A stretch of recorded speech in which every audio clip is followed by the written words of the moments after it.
Broadcasting live from AM 950, the progressive voice of Minnesota, and in the evenings on WCPT 820, Chicago's Progressive Talk, and in the nighttime hours on 1150 AM KKNW in Seattle.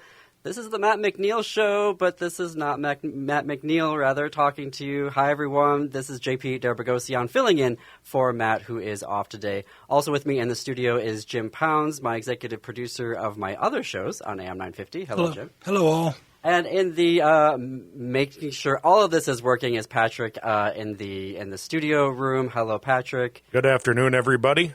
So we've got a packed show for you today. We've got Alison Page, who's running for the Wisconsin Assembly District 30. We're going to talk about some media coverage of this election because I have thoughts as a former broadcast journalist. We've got Matt Caffrey, Senior Director of Organizing at Swing Left, who's going to join us this hour. We're going to talk about letter writing to voters with Jim here, who's been doing that for several voting cycles.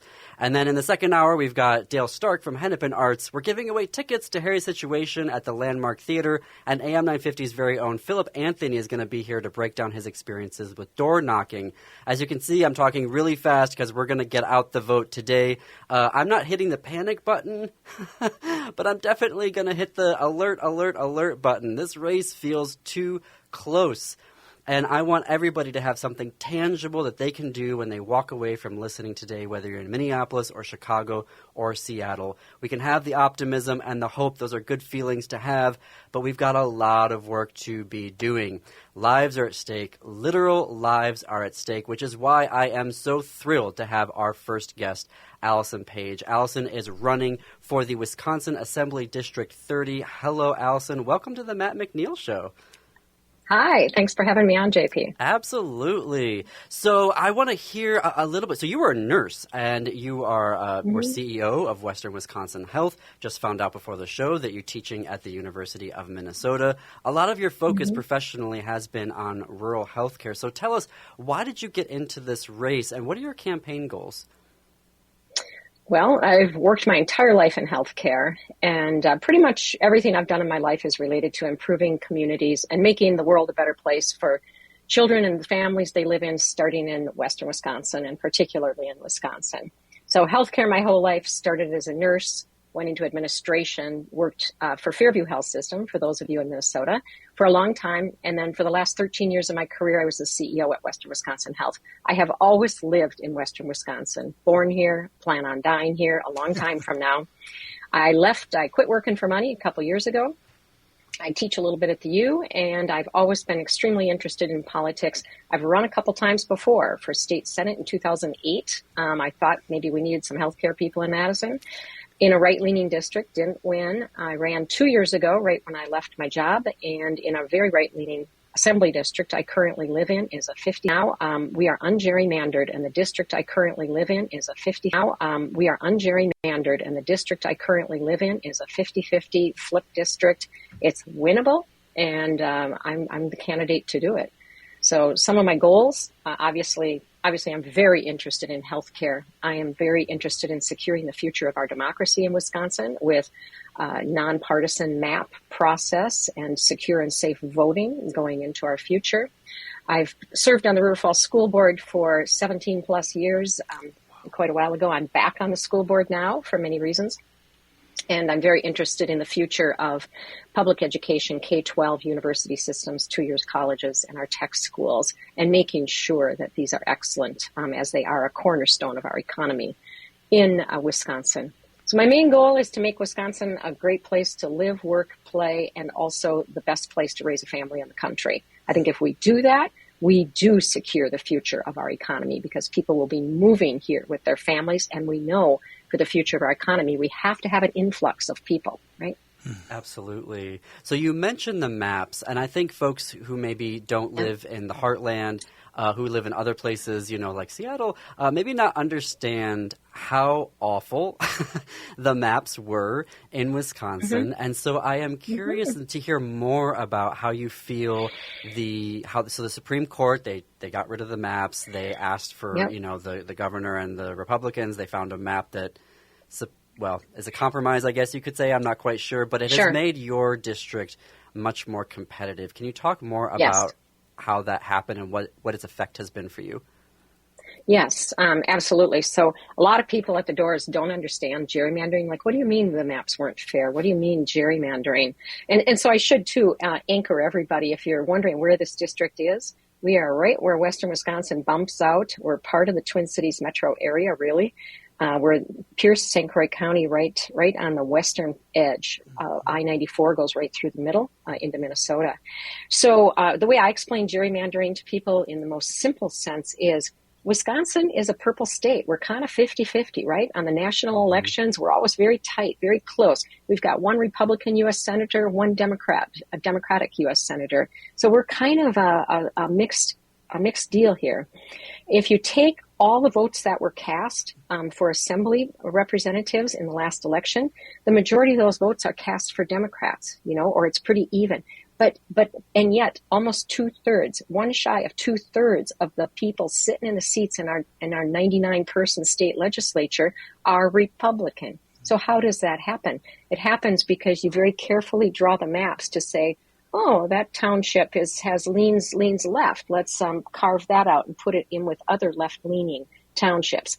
So for me personally, the town I live in, River Falls, Wisconsin, was split down the middle. Southern half of it was in the old 93rd Assembly District. The northern half of it was in the 30th Assembly District. My house was in the 93rd, which is why I ran in that district 2 years ago. I lost 60-40. The Republican won. It's very rural, goes all the way down to Pepin, if you know where that is. And now my house and just all of River Falls, all of Hudson, all of North Hudson, and the surrounding rural area are in the new 30th. And so if you look at that area, 2 years ago, Governor Evers lost in that area by just 100 votes. Wow. Judge Janet Protasiewicz, the last spring election was for the state Supreme Court justice. It was a spring election, much lower turnout.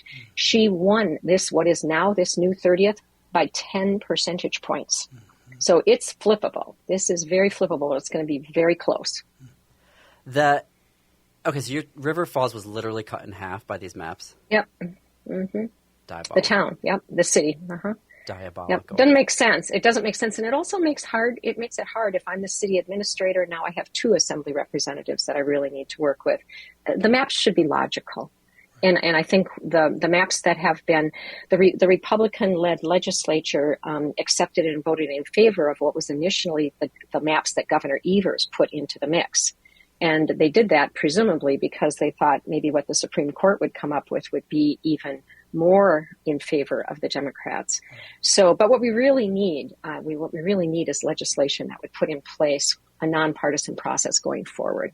Which is what they did in Michigan. Michigan set up an independent commission to do their maps and said, well, the legislature shouldn't have anything to do with this. They have a vested interest in it. So I support. I think that's fantastic. I'm speaking up because I'm from Wisconsin. I'm up in the 75th. God help us up there. But it's a rural area. But I also think it's, in small rural districts, it's only a few thousand votes. I mean, you're really not talking about large numbers of people. So I wish you the best. I know you're one of 10 legislative assembly districts that are within 2 percentage points of a Biden win or loss. So there's 10 districts that I know are considered very flippable. The state assembly is focusing on about 15, I think, districts. And of those, the race that I'm in is the tightest. It's the very closest. Wow. And it leans, if you look at past elections, it leans ever so slightly to the right, but over time it has been trending blue. Good. So we'll see. I have a good shot at this one. Good. You mentioned Judge Protasiewicz's election in April. Was it this year or last year? But what was amazing to me about when we were watching the returns come in was the youth vote. And how they just turned out en masse. And in an April election, it just really, blew everyone's mind. So I'm curious, as we're getting to the get out the vote questions that I have for you, have you seen that translating into your own race where there's a lot of younger volunteers that are signing up and committing to your campaign? We would love more younger volunteers. We have lots of older volunteers, but having said that, and one of the reasons I'm running, I'm 68 years old. One of the reasons I'm running is because I can. If you're 40 and you've got children and you've got a full-time job, you can't just step away from your job and go take 6 months off and run for office. You can't do it. So I tell the young people, I'm clearing the runway for you. I am clearing this runway. We need young people coming into politics, making a difference. We've got quite a few. We would love even more. I just got a text before I came onto this show saying that we have young people tabling every single day at UW River Falls. So we're working on getting out the vote, getting them out to vote. They will show up. Gen Z, they're showing up to vote. They'll show up to vote, especially for the presidential election. I want to make sure that they know I'm right there at the bottom of the ticket. Absolutely. I was reading some interesting pieces about how Gen Z grew up under the previous governor's policies, and how they were like, they had to live the effects of that. And now that they're voting, they're like, no, we're not voting to keep these Republican policies going. But I want to, so you're right across the river from the Twin Cities. How can folks help out with either door knocking, voter registration, phone banking, letter writing? How can folks do that? I got all kinds of ideas for you. So many people, I launch a lot of canvases. People are out there helping, and we are being inundated with awesome volunteers. It's just completely amazing. And people say, thank you for running. Thank you for running. And what I always say back is, don't thank me. Running for office is an honor. It's an incredible honor. And it is so humbling that people drive. We had 2 men from North Dakota coming here to help knock doors in Wisconsin, to help with my campaign. It's completely amazing. And so it's very humbling. It almost brings tears. It does bring tears to my eyes that people are so kind and so giving and so caring. So how can you help? Obviously, at the top of the heap of ways you can help is go knock on those doors, be face-to-face with people, and have conversations. People are very intimidated. I should say first, there are some people who cannot physically knock on doors. Mm-hmm. They just can't physically go out and do this. And great, we're going to find other things you can do to help. If you can physically knock on a door, then go with somebody, like go with a candidate, follow and track with them, and you'll see how really, truly easy it is to have these conversations. Don't go out on your own. Go with someone. So if you can door knock, please do door knock. But if you just can't do it, you just can't bring yourself to do it, other things you can do. Phone calling for sure, writing, like addressing envelopes, addressing postcards. Hey, but the other big thing, Allison, you have to cut. I have a break coming up here. Can you stay with us to talk more about this after the break? Okay, great. We are going to take a break here. Alison Page, running in Wisconsin Assembly 30. PageForwardWisconsin.com is the website. We'll see you back after the break.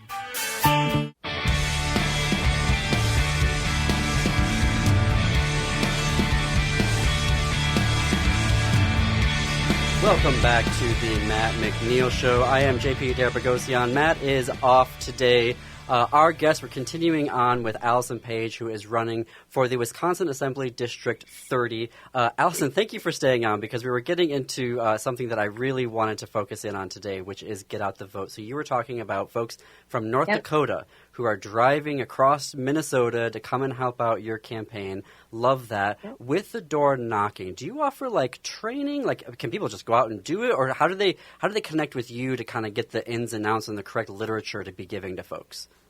Yep, absolutely. So at the Democratic Party office, my campaign manager, Ben Polan, does trainings regularly with people or individually. He'll invite them to go out canvassing with him so they can watch how he does it. He's a pro, and they can, look at what he does, and then you kind of want to develop your own personal style when you're knocking on doors.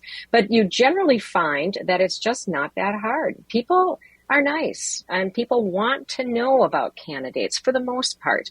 Some people have their minds made up and they don't, and that's okay. That's okay. So getting out there and doing it, people shouldn't be intimidated by it. I think once they do it a couple times, has been our experience, once they do it a couple times, they're kind of hooked on it because it's kind of fun.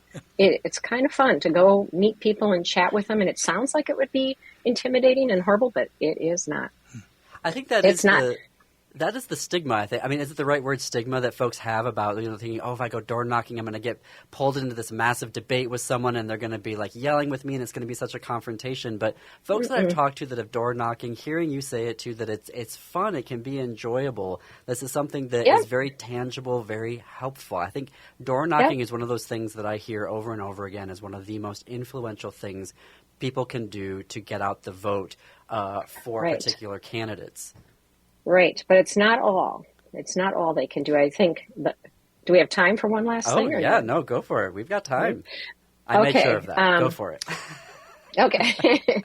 Well, the other thing that people sometimes are a little shy about doing is relational organizing. Like, who do you know in your neighborhood? Having a gathering at your house and inviting your neighbors and friends in, and inviting a candidate in to meet with them.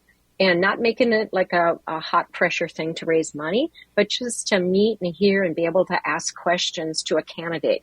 And then those people talk to a few other people.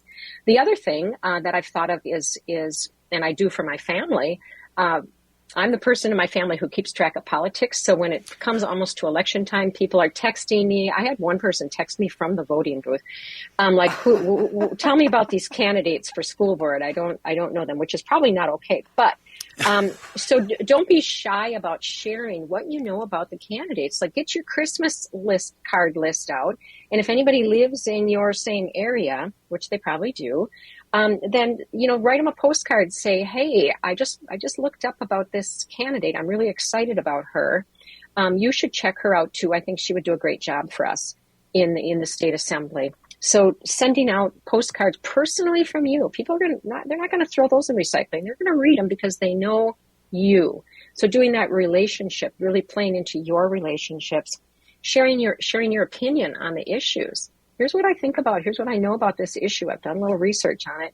And here's why I think we ought to vote yes or no on that referendum. Of course, I think we should vote no on it. But here's why. I looked it up. And I just got a text like that the other day from a physician I used to work with. And I texted her back. I said, here's the link to the most non-political information related to this referendum. I plan to vote no on it.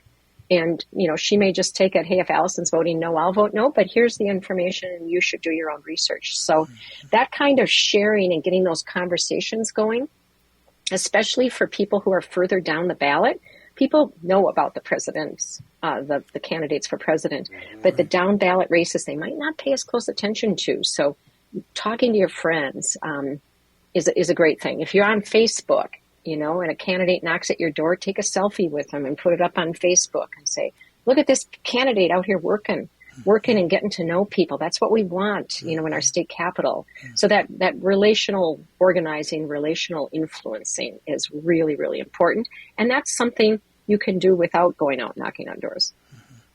So what are the big issues that you're finding when those conversations are coming back, when you're hearing them coming back, that, we've knocked on X number of doors, we've had X number of house parties or reaching out to folks. What are those issues that you're hearing as a candidate that are important to voters in your district? Well, one of the key things you need to know about Western Wisconsin is we get that most voters here don't know what's going on in Madison. It's very, very hard for people here. We see Governor Walz from Minnesota on the news much, much more than we ever see Tony Evers from Wisconsin. So people, it's a communication dead zone here in Western Wisconsin. We don't get the media that would be, here's what happened at the Capitol today. Here's the issues that are front and center. And this is dangerous for many, many reasons. Elected officials can say anything they want in this region, and nobody's really holding them too much to account. So educating people at the doors is pretty key. When I ask people, what's top of mind for you this election season? People will say, I don't know, everything, nothing. I said, well, what's concerning in your life right now? And it's things like the cost of food is crazy. My mortgage is really high. The cost of housing, the cost of living, especially for families. My daughter-in-law was just over at my house this morning. She's feeding 4 kids. She said, I don't even look what the groceries are costing us. I just know we have no extra money at the end of every month. It's all going to food and living expenses, and they have good jobs. And so this is tough. So the cost of living, I think, is a really key thing. And then I educate people a little bit, and some people are concerned about the future of democracy in Wisconsin, but I would say a lot of people are completely unaware. I explain to people what gerrymandering is far more than I hear from people there any concern about democracy. And then, of course, healthcare, women's reproductive healthcare rights. Some of that's an education process as well. People aren't aware of how bad Wisconsin's laws are, even currently. They're not aware of how these are not good laws for our future. So a lot of education, but I'd say the number one thing I hear is the economy, the family, the cost of living for families, especially young families, childcare expenses. Jeepers, it would be nice if I didn't have to commute to the Twin Cities, because a large chunk of people from Pierce, St. Croix counties commute into Minnesota. It'd be great to have great jobs on this side of the river. Well, thank you very much, Alison, for joining us today on the Matt McNeil Show. We'll be posting all of this to get the word out. Pageforwardwisconsin.com, amazing URL. Good luck on your campaign. We will have more after this break. Matt Caffrey from Swing Left is going to be joining us. My house.